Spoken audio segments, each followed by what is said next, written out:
கடலலை கொஞ்சும் திருச்செந்தூரில் விஸ்வரூபமே வேலையா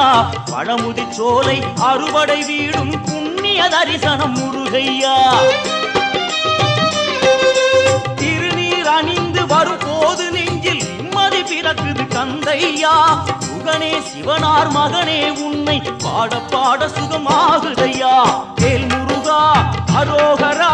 அரோகரா வேல் முருகா